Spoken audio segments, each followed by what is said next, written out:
Kasi grabe, teacher, 'di ba? Parehas ko teacher and syempre ako teacher din, 'di ba?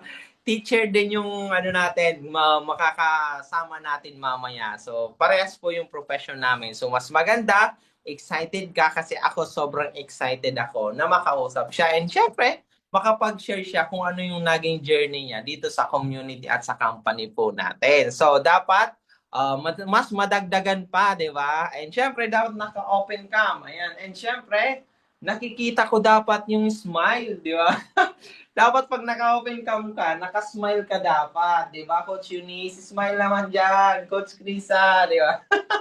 O, di ba? So, yun, ako excited na din po ako. Mas excited siguro yung makakasama natin mamaya, di ba? Mas excited siya na i-share sa atin kung ano yung naging journey niya, di ba? So, excited na po ba kayo? Pa-type naman dyan ng number 31.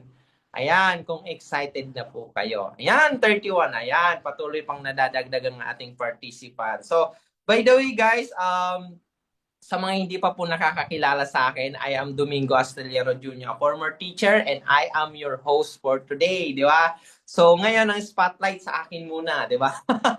Sa akin muna at mamaya sa aming dalawa na makakausap natin mamaya. So, dalawa yung spotlight. So, dapat makinig po tayo. Okay, makinig po tayo. Huwag mo muna tayong kumausap. Mas maganda makinig muna kung ano yung mga ang kwento ng ating share mamaya, 'di ba? So, ito sobrang mai-excite ka talaga sa kwento niya. So, hindi ko na patatagalin kung excited ka na talaga. Ayan, ito tutuhanan na to. Kung excited, ayan, patuloy pang nadadagdagan. Kung excited ka na talaga, pa-type ulit diyan ay I am excited. Kung excited ka na. Kasi mag-i-start na po tayo.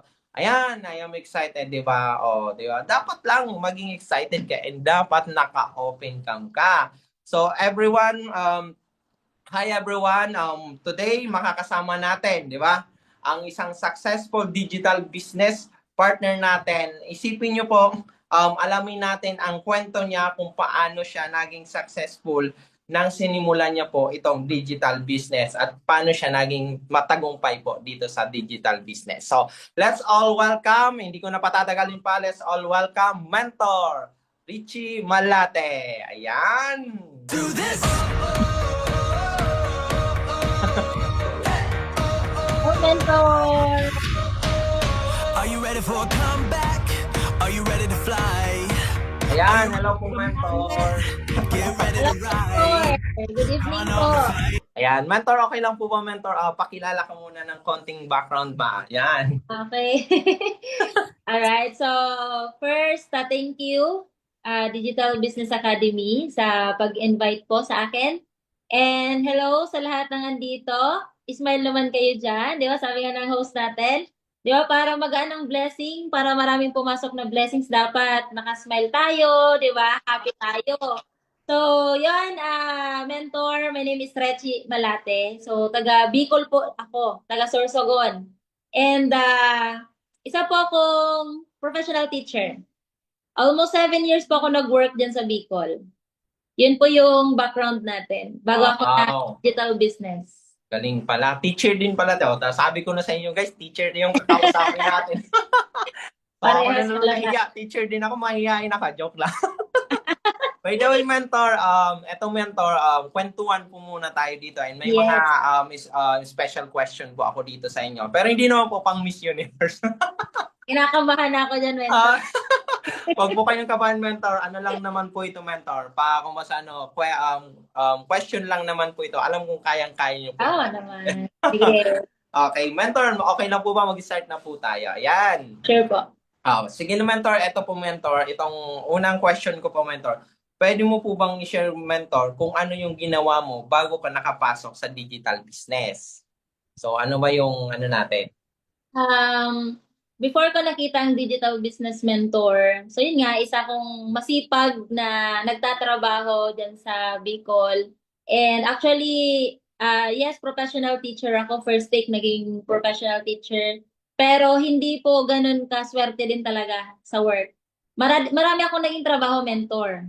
So, kaya alam ko yung iba't ibang trabaho dyan sa Bicol. bago ko na bago ko nakita tong digital business. So, naging cashier sa Jollibee, diyan sa Legazpi, 'di ba? Yung kilalang mall diyan, LCC. So, nasa 1 year din ako nag-work diyan and nag-work din po ako sa logistic, diyan din po sa Legazpi and sa mall and hanggang sa yun, natanggap tayo sa government. Pero yun nga, dumating yung pandemic. So, maraming maraming challenges nung time na empleyado tayo. And itong digital business, malaking blessing talaga to sa akin. Kasi ito yung naging reason bakit nakaalis ako sa comfort zone na akala ko dati magre-retire akong empleyado. Yun yung nai-imagine ko, yung tatanda tayong nagtatrabaho pa rin. So, yun, mentor, yun yung ginagawa ko bago ko Oh. Ibig sabihin, madami po talaga kayong mga side na trabaho talaga bago kayo na napunta sa Yes. digital business. Oo, kasi mahirap kasi maging tambay kapag fresh graduate. Tama. So, akala ko kasi before, Pressure. yes, akala ko kasi mentor before, pag nakapagtapos ka ng college, and honor graduate ka, kasi cum laude din ako, nakapagtapos. Akala ko, lalapit na sa akin yung opportunity yung lalapit sa akin. Kasi syempre, Tama. graduate ka eh. Pero, iba na pala yung panahon ngayon. Kahit may pinag-aralan ka, hindi rin madali. So, kaya yung mga nabanggit kong trabaho, pinasok ko na yun kahit alam mo yung pride ko tinatamaan eh. Siyempre, cum laude ka, teacher ka, tapos bigla ka naging cashier sa Jollibee. So, hindi madali yun. Pero, yun nga, kapag gusto mong kumita, basta marangal yan, di ba? Yun nga lang, maliit lang talaga ang sahod pag nasa province ka. Yes, tama. Kasi from may tinatawag tayong Manila rate tapos provincial rate. Provincial Parang- rate, oo. mentor, may tanong lang ako. Ano yung biggest challenge mo nung nasa trabaho ka pa, 'di ba? Syempre, nung nag-work ako, nung baguhan pa lang ako nagtatrabaho, masaya pa. Excited pumasok sa work, di ba? Excited makita yung katrabaho mo, and excited na matapos mo yung work mo everyday. Nung una, like mga 6 months, happy pa ako nun eh. Pero, kapag tumagal ka pala sa pagtatrabaho, based sa experience ko, doon mo na mararamdaman yung toxic ng environment. And syempre, yung walang natitira sa sahod, mentor, yun talaga yung pinaka nakakapagod doon. Yung trabaho ka ng trabaho, tapos wala namang natitira sa sahod mo. Ubus Yun yung- lahat. Yun yung malaking challenge doon kasi syempre, kahit tayo empleyado, baka kasi may empleyado nakikinig right now, di ba may pangarap tayo eh. So, ang goal natin, magbago yung buhay natin, maputol yung kahirapan ng family natin. So, akala ko mangyayari siya kapag tumagal ako sa pagtatrabaho. Kaya nga ako umabot ng 7 years na nagtatrabaho. Pero yun isa po yun sa naging challenge ko. And nung na-experience ko na mentor, magsangla ng ATM. Kasi nasi-short na yung budget. Oo. Nangungutang na, di ba? And ang hirap na mag-budget kasi halos talagang magtitipid ka. Pagkakasyahin mo yung fixed na sahod mo para sa next na cut-off. Nakaka-stress yun, nakaka-burnout yun. And syempre, yung naghahabol ka ng mga deadlines. Syempre, tayo, empleyado. Sumusunod tayo sa sistema ng iba. Yes, Sistema ng school, sistema ng company. So, mahirap siya. Lalo pag may boss ka, bawal magreklamo. Kahit pagod ka na. Kahit may sakit ka, wag trabaho ka. yes. Kasi walang sweldo pag walang trabaho. Oo, tsaka ang pinaka mahirap din doon na experience ko, yung makikipaghabulan ka sa mentor. Kapag papunta ka sa work, yung, syempre alam mo, naka-tricycle lang tayo, naka-jeep dyan sa sa Bicol. Makikipagsiksikan ka, dapat di ka malate, di ba? Minsan sabit na lang ako sa sabit ako sa bus, sabit sa jeep, di ba? Yung kumakalong ka na lang sa katabi mo, yung ganong situation, lahat ranas ko yun. Kaya, yun yung maraming realizations talaga nung empleyado ako. Sabi ko, hindi ko to deserve. Yes. Hindi ito yung buhay na pangarap ko. And doon nagsimula, mentor, na halos gabi-gabi nagpipray ako kay Lord na sana may makita akong magandang opportunity. Sabi ko, kaya kong mag-change ng career. kung doon naman magbabago yung buhay ko kasi sabi ko hindi na ako happy. Yes, tama, Hindi na tama. ako masaya. So, yun. Binigay si digital business sa akin ng pandemic. Oh, grabe pala, no? Tapos, na-experience nyo po muna talaga lahat, tapos bigla na lang binigay yung, yung digital. By the way, mentor, Oo. matanong ko lang po, mentor, may experience na po ba kayo sa pagnenegosyo bago nyo nakita itong digital business? Yes, mentor. Before pandemic, kasi nga hindi talaga kasya yung sahod. Nag-try na din po ako ng traditional business. Galing po ako sa traditional business. Nag-buy and sell din ako before. So parang mga racket-racket ko 'yun kapag Saturday, Sunday, ganyan. Tapos nag-piggery din tayo. So marami din akong traditional business na sinubukan, mentor, bago ako nag-digital business. Mas parang yung tawag yan, yung free time nyo, ginagawa nyo ng pagkakitaan din. Oo. kahit konti lang nakita, basta may Oh, basta dagdag may kita. Yes, ginagawa tama. ko yun. So, ngayon, mentor, paano nyo nalaman itong digital business? Paano mo siya na-meet? Na-introduce. Okay, so actually, yung company natin, 2017, alam ko na siya. Oh. Kasi yung kapatid ko, yung mas panganay sa akin, teacher din siya, mentor. Matagal na pala siyang nag-business dito sa company natin. Pero that time, nung gusto niya talagang mag-share sa akin about dito, hindi ko talaga siya pinapakinggan. Napaka-negative ko kasi pagdating sa online. Tama, Ayan. tama. Oo, mas okay sa akin yung traditional business before. Kasi feeling ko nga, wala akong sapat na knowledge, wala akong skill sa online. So, dinededma ko lang siya. 2017, na-meet ko na siya, ang digital business natin. Pero, dahil sa sobrang negative ko sa online, nag-try po ako 2020. So, 3 years ang lumipas. Sinayang ko yung 3 Pala. years. Sinayang ko yung 3 years. Yun, sa kapatid ko. Kasi 2017, na po siya, nagbe-business na siya dito. Yun. Pero mentor, matanong ko lang, ano yung naging rason nyo po, mentor? Bakit nyo sinimulan itong business o digital business na ito? Dahil galing na din ako sa traditional business, mentor, na-experience ko na malugi. Ah, Experience ko malugi. Oo, na-experience ko na, yung, iba kasi yung stress pag sa traditional business. Alam mo yung palagi kang maglalabas ng pera doon para ma-sustain mo yung traditional business mo. So, kaya ako nag-decide na pasukin ang digital business kasi nakita ko yung potential.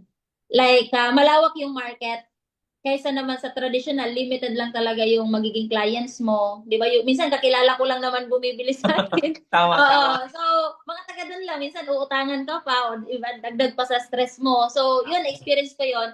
Kaya, doon ako nagkaroon ng decision na itry ang digital business.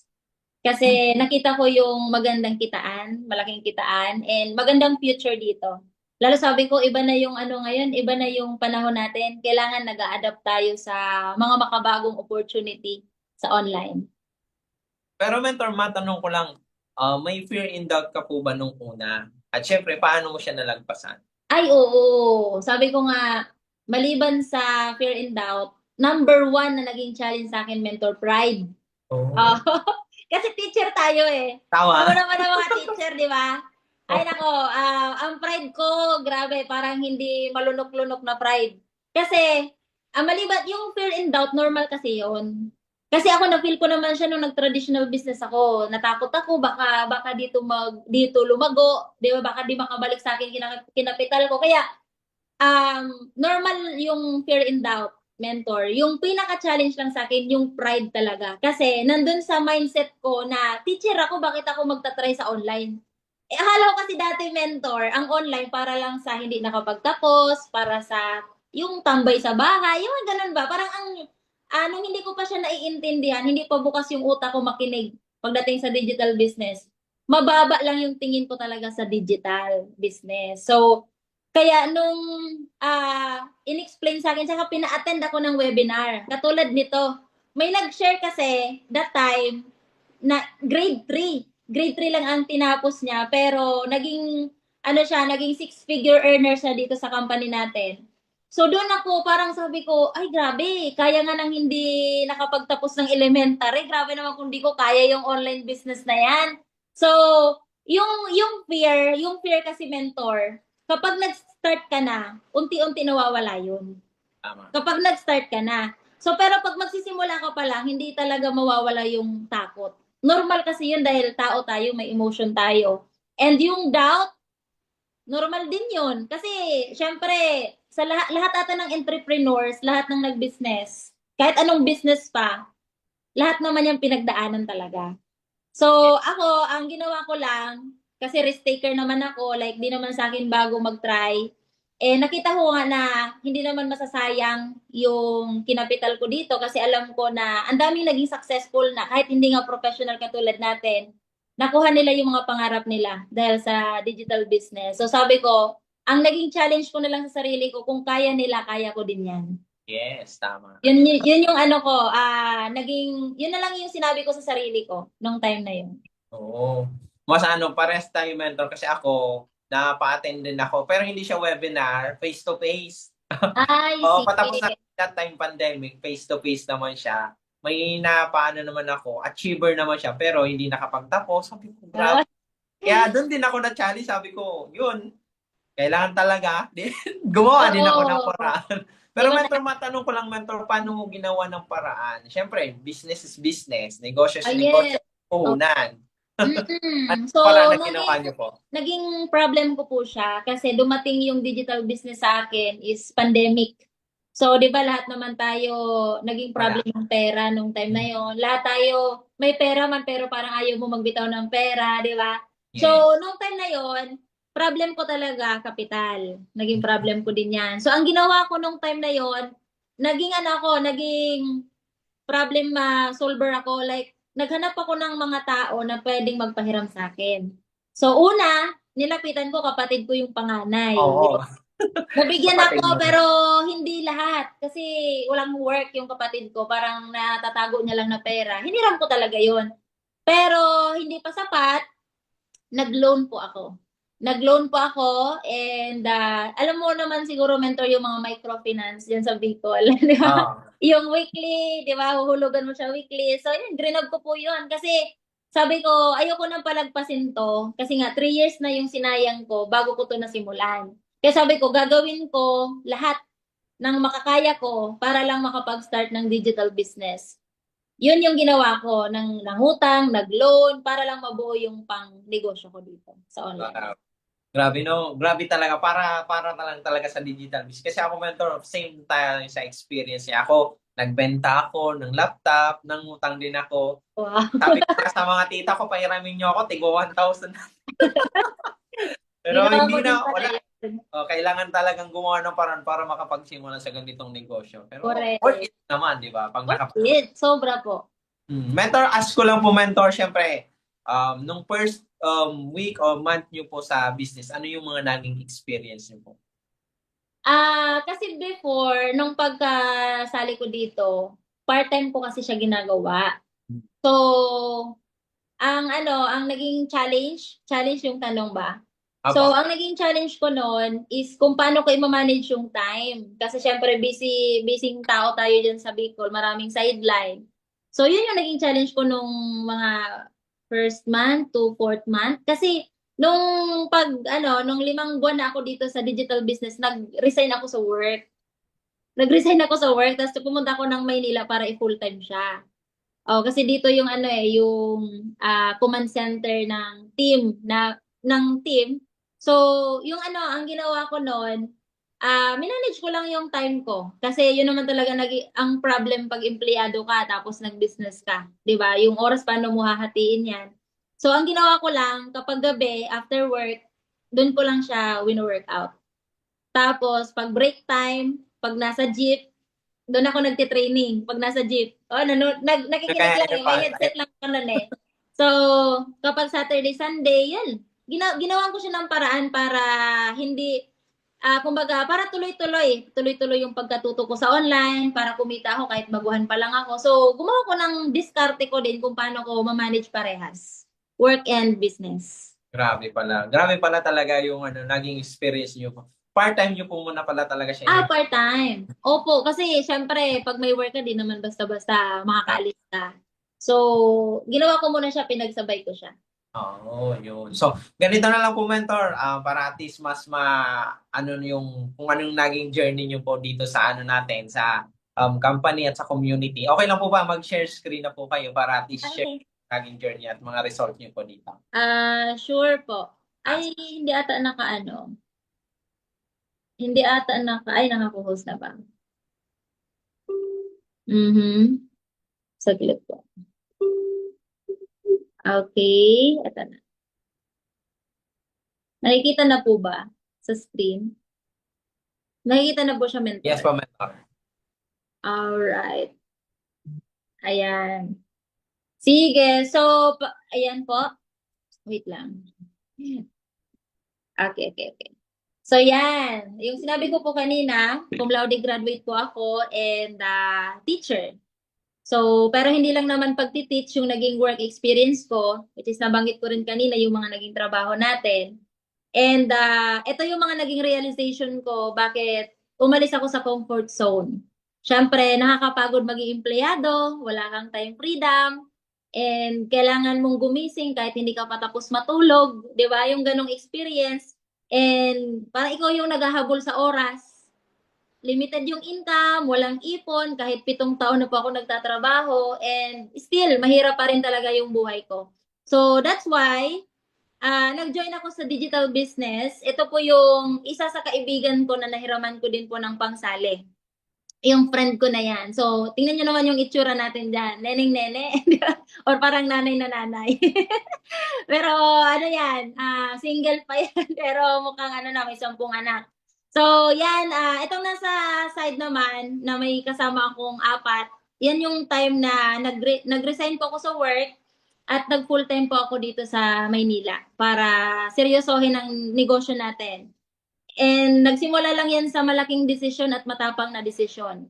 Kasi the moment na may malaki kang pangarap, kailangan malaki din ang, dapat malakas din ang loob mo na harapin yung mga pangarap mo. Kasi marami ang nagtanong sa akin, mentor, sayang ng pinag-aralan mo. Sayang teacher ka, pangarap yan ng ibang student na nakapagtapos sa EDOC. Pero ikaw parang ganun mo lang kadali binitawan. So, syempre sa part ko naman, hindi po madali naiwanan ang profession, lalo yun din ang pangarap ng parents ko sa akin. Pero ang tiningnan ko kasi dito, yung buhay namin na paulit-ulit, na halos lahat naman kami nagtatrabaho pero bakit ang buhay namin walang pagbabago? So, mahirap siya kung titingnan dahil professional, pero mas tiningnan ko yung sitwasyon ng pamilya namin na lahat kami walang ipon, lahat kami nai-stress sa trabaho, lahat kami, alam mo yun, parang walang papupuntahan ng buhay. So, doon ako naglakas ng loob na mag full-time, yun nga, sumali muna at mag full-time. So, ang kagandahan, napakaganda po ng community natin. Hindi po ako nagkamali ng desisyon na mag-resign sa work, pero hindi ko po ini-encourage ha. Yung mga nakikinig ngayon, baka isipin nyo, ay, kailangan pala mag-full-time, kailangan pala mag-resign. No, hindi ko po sinasabi yon. Like, ito po, personal experience ko na sinishare sa inyo na um, hindi ako nagkamali sa decision ko na umalis doon sa comfort zone. Kasi yung community natin dito sa Digital Business Academy, sobrang ganda ng community. Sobrang galing ng mga mentors. And talagang ang dami mong matututunan kapag nagseryoso ka, kapag pinukusan mo talaga yung digital business. And itong mga taong to, hindi ko po yan kakilala. Isa lang kakilala ko dyan, yung kapatid ko. 'Di ba? Kami lang na dalawa ang magkadugo diyan. So, imaginein mo, no, yung company na to, ang dami pala talagang sumusubok, iba't ibang background.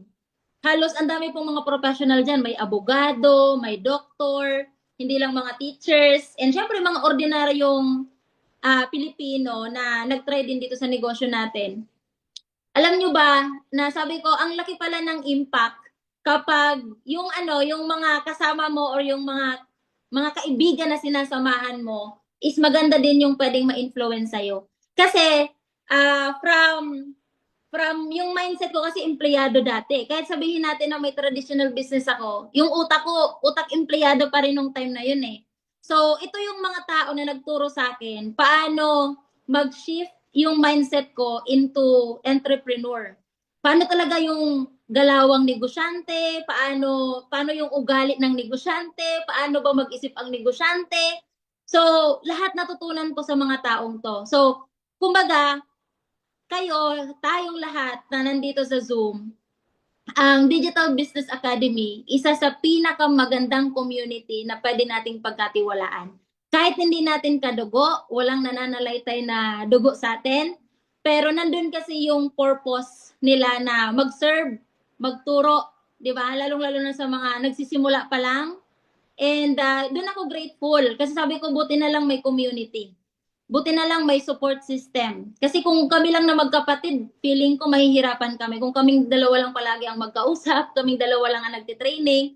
So maganda talaga kapag may ganito na team na talagang kapag nagtanong ka may sasagot sa'yo, kapag humingi ka ng tulong may magre-reply sa'yo, may magre-respond sa'yo. So the best po ang negosyo natin. And dito nag-change yung lifestyle ko na dati walang time freedom, 'di ba? Dati walang time freedom and never ko naranasan talagang mag-travel, never ko po naranasan mag-staycation, never ko po naranasan magbakasyon. Parang Pasko, New Year lang naman ako nakakapagpahinga. Pero halos araw-araw talaga sobrang busy pag empleyado. So ngayon, dito ko naranasan yung mga ganitong bagay. Yung makapagsuot ng gown. Actually, yung first time kong pagsuot ng gown kasi may big event tayo sa community and sa company natin. Sabi ko, grabe, ang ganda naman talaga ng negosyo natin kasi halos lahat ng first time sa buhay ko. Si Digital Business Academy po ang nagpa-experience sa akin. So, imaginein mo no, na dating yung itsura ko, as in malaki talaga yung naging transformation. Hindi lang sa laman ng bulsa. 'Di ba? Kasi given naman yung laman ng bulsa kapag masipag ka. Pero kitang-kita yung saya, 'di ba? Yung positive na yung mukha ko, hindi na mukhang stress, mukhang haggard palagi, 'di ba? Fresh na ang mukha. Dati grabe, 'di ba? Para ka nang mandirigma araw-araw dahil sa sobrang sipag mo sa work. And nakapag-travel din tayo sa iba't ibang bansa. Pero bago 'yan, dito ko pa naranasan yung mag-earn ng six figure. Ito pong nasa baba, kung nakikita nyo, pwede nyo i-zoom. Itong check-in na to na tawag doon, kiniklik ko. Iyan po yung pinakauna kong check-in na malaki nung part-timer po ako. Part-time pa lang po ko niyan. So, kumita po ako ng 23,000. So, pag nasa province ka, malaki na po kasi ang 23K. So, doon po ako nag-decide na umalis sa work. Baka sabihin ng iba, ay, grabe naman ma'am, ang baba naman ng value mo, 23,000 lang, nag-resign ka na. Kasi, ang inisip ko noon, kung kaya kong kitain dito sa digital business natin, yung monthly sahod ko sa trabaho ko, ay ito na lang gagawin ko. Kasi, same lang naman magsisipag ka, maglalaan ka ng oras. At least dito, sarili mo yung oras. 'Di ba? Walang taong nagko-control sa iyo, kundi ikaw talaga ang gagawa ng sarili mong system. Kaysa susunod ka sa sistema ng ibang tao.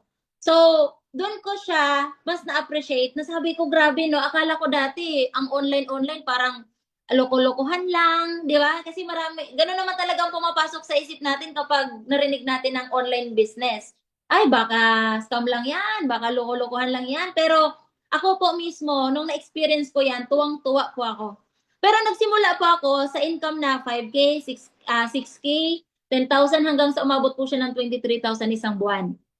So, dito ko po, tuloy-tuloy na po yan. Actually, di ko na po nailagay lahat ng naging income kasi going 5 years na po ako. So, matagal na po ako dito. So, marami po, pero pwede nyo naman pong i-check na lang sa ating Facebook, di ba? Kung gusto nyo pong, yung mga ano dito, yung mga member, di ba? Kasi ngayon nyo lang naman din po ata ako na narinig sa Zoom ninyo. And yung itong income na to na 6 figure, unexpected na kumita po ng 6 figure. Kasi hindi ko naman siya ginol. Ito ang malupit doon. Hindi ko siya ginol. Kasi nung nagsisimula po ako, sabi ko kumita lang ako ng 30,000 per month, okay na ako. Ang liit lang din talaga ng pangarap kong income. Kasi ang gusto ko lang, yung kumita ako ng mas malaki sa sahod ko. Kasi ang sahod ng teacher 1, magkano that time? 21,000. Marami pang kaltas yun. Kaya sabi ko, kumita lang ako ng 30,000 per month, okay na ako. Kaya yung 100 plus na yan, 100,000, six-figure income, hindi pumasok sa isip ko na kaya ko siyang kitain. Akala ko kaya lang siya ng iba, like yung mga matatagal na.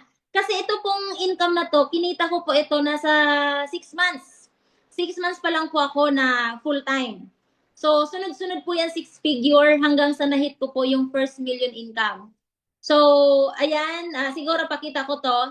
Ito yung time na mas nagulat ako kasi hindi ko talaga chine-check yung ano ko, yung dashboard. Basta pag may pumasok na cheque in cash, ganun lang. Pero yung total na income, hindi ko talaga siya chine-check. So yung kapatid ko, meron palang recognition dito sa company natin na kapag na-hit mo yung first million, aakyat na sa MOA. Di ba? Mall of Asia, yung big event ng company natin. So nagulat ako kasi sabi niya, uy, millionaire circle ka na. Ano yun? Anong millionaire circle? Di ba? Tapos nakita ko sa poster ng company page natin, nandun yung name ko. Sabi ko, ala, nahit ko na yung first million, 10 months pa lang ako noon.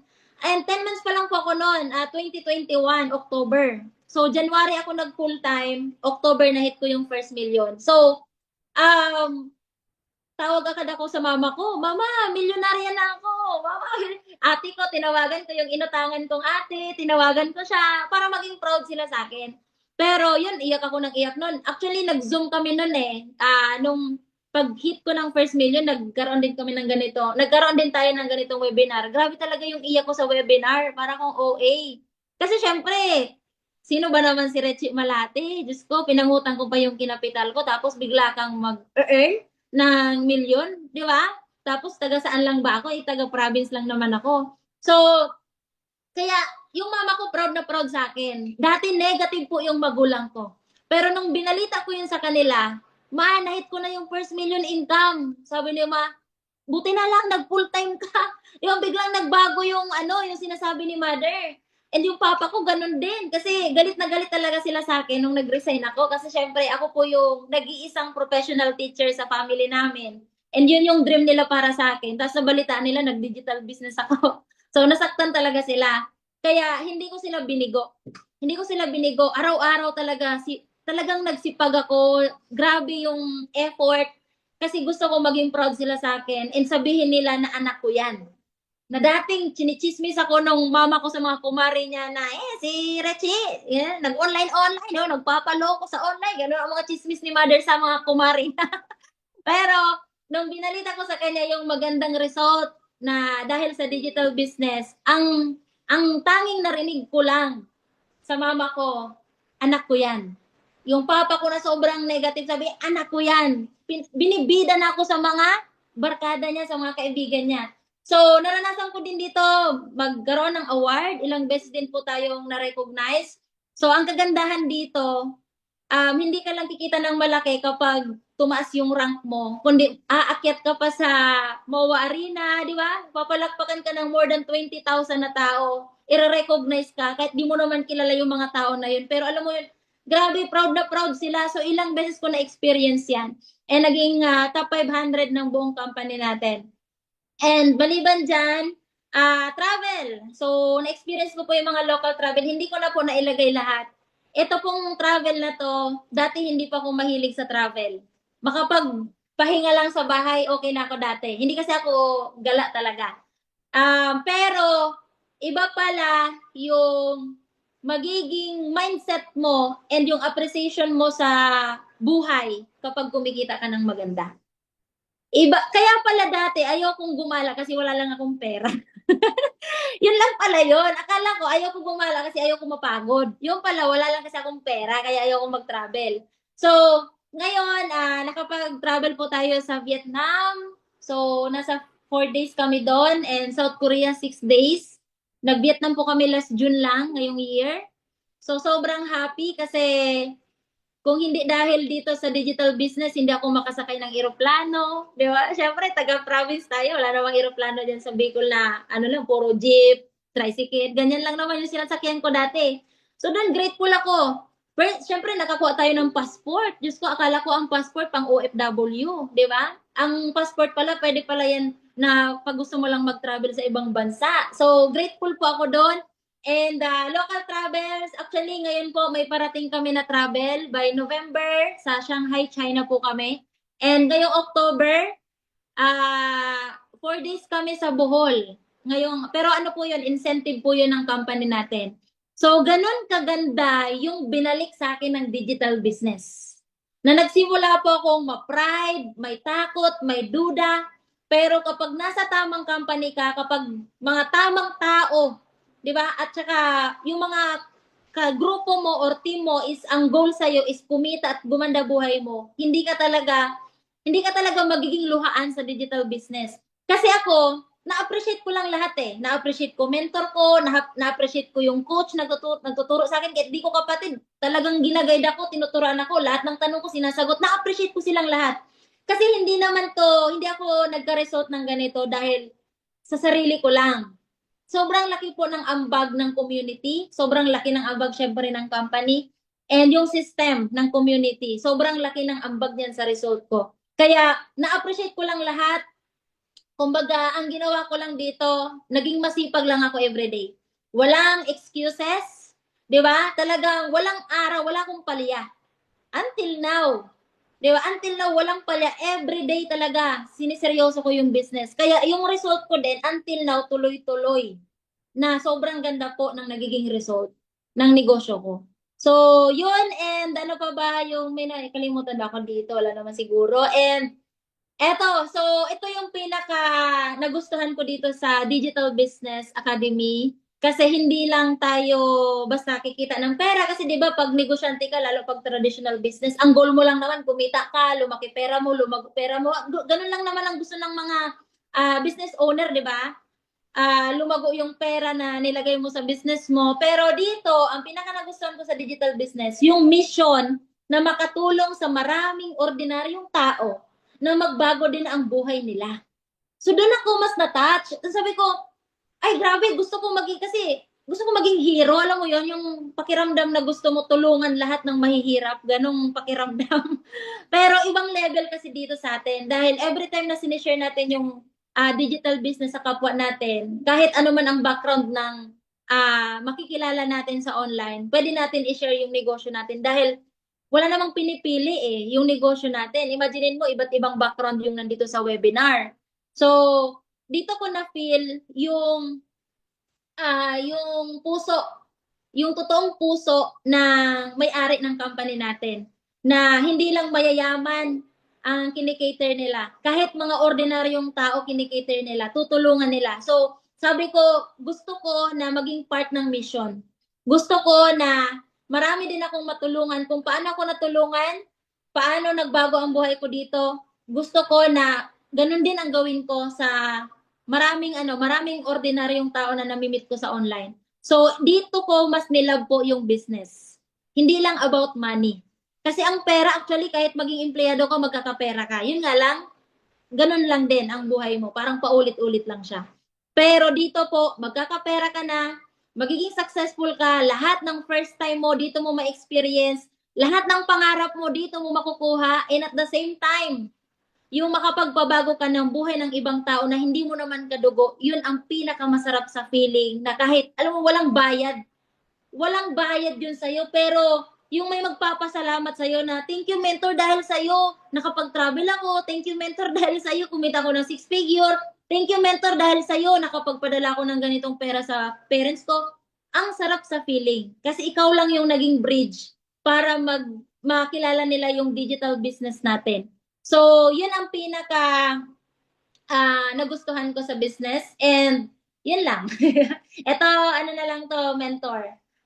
Sabihin ko pa ba to, mentor, yung last part? Or okay na yan? Nakamute ko po. Okay na po yun, mentor. Thank you so much. Yan.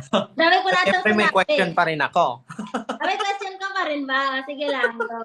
Hindi pa tayo ano tapos to, mentor? Paano? Yun, di ba? So, grabe. Yun pala yung naging journey yung po mentor pala dito sa natin, sa community, sa company natin. Sobrang ganda. Siyempre, sobrang gandang result na nangyari po pala sa inyo. Actually nga po, mentor, nakita ko ngayon yung mukha ko dun sa sa top 300. andun pala ako, di ba? Akalain mo yun, mentor. Kaso nga lang, nasa likod eh. Yun, mentor, ito na lang po, question ko na lang po sa inyo, mentor. Sige po. Ano yung top 1, okay, top and 2 realization nyo nang sinimulan yung pumasok, ay nagsimula ko kayong pumasok sa digital business? Okay, sige. So first is time freedom is priceless. Yun yung first na ano ko doon, realization nung nag-join ako dito. Kasi hindi pala normal yung may stress ka everyday sa traffic. Di ba? Kasi sa digital business, kumbaga, dinesign talaga to na digital business para tayo yung mag-create ng sarili nating schedule and makapag-spend tayo ng maraming oras sa family natin habang kumikita. So, yun yung first realization ko. Kasi akala ko dati, kapag gusto mong kumita araw-araw ng pera, parang normal na lang yung traffic, yung makikipag-unahan ka, yung ma-stress ka, alam mo yun, maging sunod-sunuran ka sa boss mo. Akala ko, yun na yung pinaka-normal. Pero nung na-meet ko to, yun yung na-realize ko na time freedom is priceless. Yun talaga yun. And, of course, di ba dalawa yun? Mentor. Apa. Okay. So, yun, syempre yung mindset, okay, isa sa na-realize ko dito na yung mindset is everything talaga. Yes. Okay? Kasi, syempre, from empleyado na iba-iba kasi yung mindset talaga ng nag-work, di ba? Pero, nung nag-change yung mindset ko dahil sa digital business, which is sobrang laki ng magiging impact niya sa buhay mo kapag yung mindset mo nag-shift into entrepreneur mindset. Kasi, unang-una, nandito yung success sa business, di ba? And ang kagandahan kapag negosyante ka, ikaw ngayon magkikreate ng sarili mong system.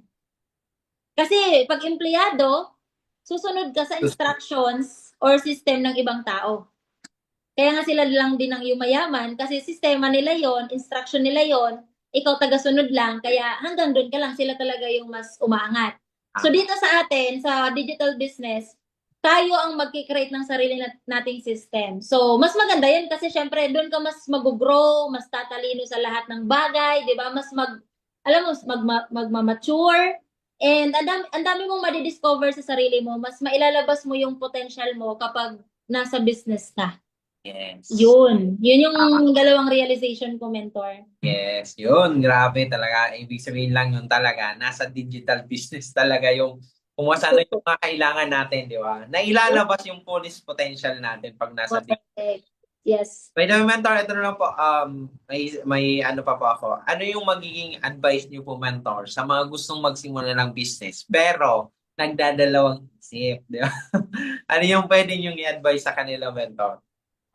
Nagdadalawang isip dahil nandun yung doubt and fear, di ba? Normal kasi yun, which is nasabi ko na rin naman yun kanina na kung nandun ka sa point na gusto mong mag-business pero kinakabahan ka kasi ay online, natatakot ako kasi online, baka sila lang ang para dyan. Baka sa akin, baka mahirapan ako, di ba?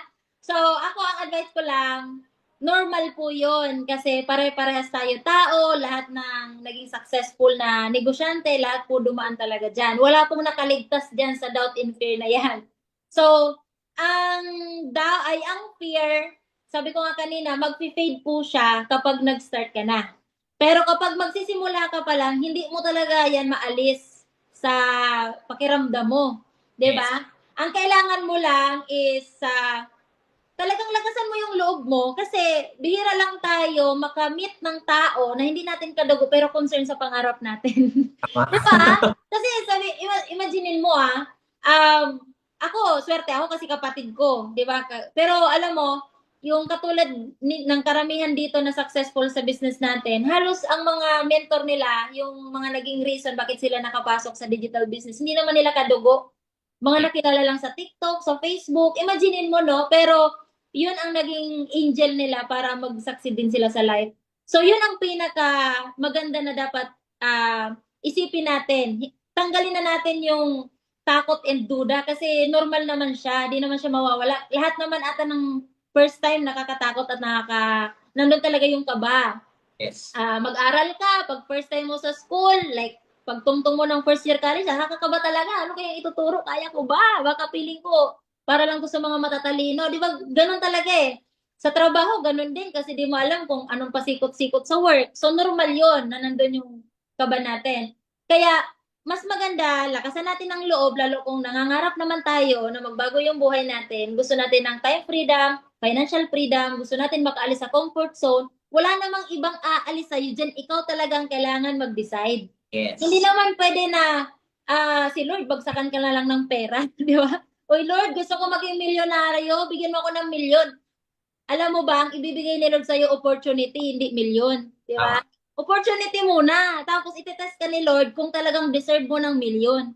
O kapag deserve mo ng milyon, lakasan mo loob mo. Mag-try ka talaga. And kung problem naman ang pera, kasi minsan yun ang nagiging ano, di ba? Iniisip ng iba, paano ko magagawa ng paraan. So actually, maraming way. Hindi lahat ng nagnegosyo mapera or mayaman. Halos sa panahon ngayon, maraming nagtitake ng risk sa business na mga Gen Z, mga kabataan, walang trabaho, pero grabe nakakapagsimula sila.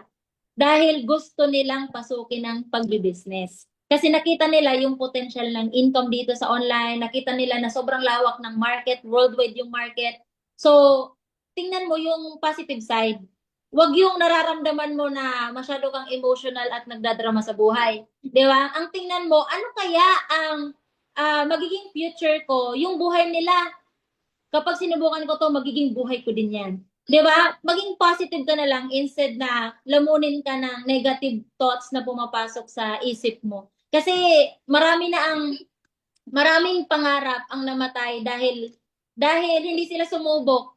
Yes. Di ba? Ang daming nasayang na pangarap na dahil lang sa doubt and fear, wala silang na-try. Kaya yun, tumanda na lang sila. Yung iba, namatay na nga. Wala man lang na Tama. natupad sa dreams nila. So, wag na natin silang gayahin. Ako po, maging lesson na din po ito sa lahat na ako po, 3 years bago ako nag-decide. Yun po yung pinagsisisihan ko talaga. Kasi sabi ko, sayang yung 3 years na yun, dapat na ako nun, di ba? Dapat ganito na, mas doble, triple na yung naging savings ko. Kaya mas maganda po, itry natin, lalo ngayon kumakatok yung opportunity, kasi ang opportunity minsan lang kumatok sa atin. So pagbuksan na natin, kasi blessing yan from God. Yan lang. Yun, Thank you. thank you so much po, mentor, di ba? O, sa mga nag-iisip pa dyan, alam nyo na. Kasi kung mas kami nag-isip lang din, pero nilakasan lang din talaga yung loob. Yes, Hindi oo. po professional po kami, pero nandito po tayo sa digital. By the way, mentor, ito na lang po. Di ko alam kung nadaanan mo na po ito, pero sabihin ko pa rin, mentor, kung may babalikan ka, anong bagay, okay, ang gagawin mo ng mas maaga or mas seryoso? Ay, oo. Kung may babalikan ako, dapat, nung time na nag-traditional ako, dapat nag-online business lang ako. Yun. Kasi ilang libo din yun nawala sa akin. Tapos maraming lugi nung time na yun. So, yun. Kasi yung pagsiseryoso naman simula nung nag-join ako, seryoso naman talaga ako sa digital business. So, siguro yun yung pinagsisisihan din talaga, yung 3 years. Kasi marami na sanang magagandang mangyayari doon sa 3 years na yun. Kaso puro pa failure yung nangyari. So, yun lang mentor para sa akin. Yun, di ba? At least kung may ano talaga tayo na kung dapat ginawa na natin nung umpisa. Ngayon, gagawin. So, yun, Yes. mentor na lang po. Actually, patapos na po tayo, mentor. Ito na yung last na ko po, mentor. Ito hindi na question, mentor. Yan. Okay.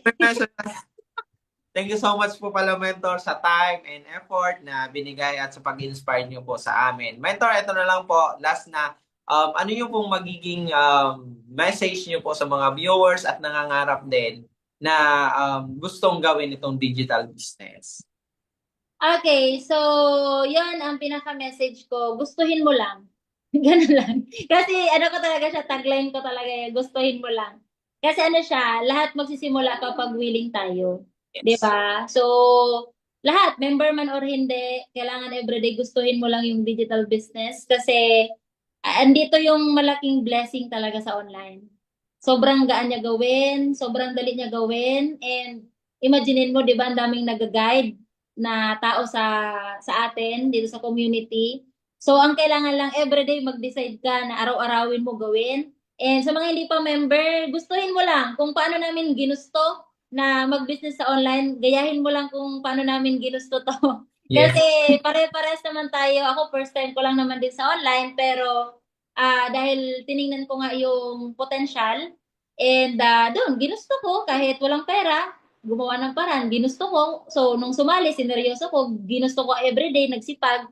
So, yan, tuloy-tuloy yung result. Ganun lang ang gusto kong iwanan sa lahat. Gustuhin Yun. mo lang everyday ang online business. Kasi Tama. dito ka magiging successful. Oo, dapat pag ginusto mo talaga yung isang bagay, dapat tatrabahin mo din Yes. talaga. Oo. Hindi pwedeng ginusto mo yung opportunity tapos hindi ka naman tatrabaho. Di mo naman Correct. ang best mo. So maganda talaga. Pag ginusto mo, kailangan mo nang trabahuin. So thank you so much po, mentor. Siyempre sa mga nandito po sa community natin at sa mga na hindi pa po member, kung ano yung naging result ni mentor, possible na maging result nyo kasi nandito na po tayo sa tamang sistema, sa tamang community, nandito na tayo sa Digital Biz Academy. So pagtulungan na lang yan natin. So mentor, hiningi na lang po kami mentor ng picture, di ba? Sige So po. guys, open cam po tayo pa. Yan, syempre comment po kayo dyan ng thank you, pasasalamat natin kay mentor, di ba? Yan, open cam po tayong lahat para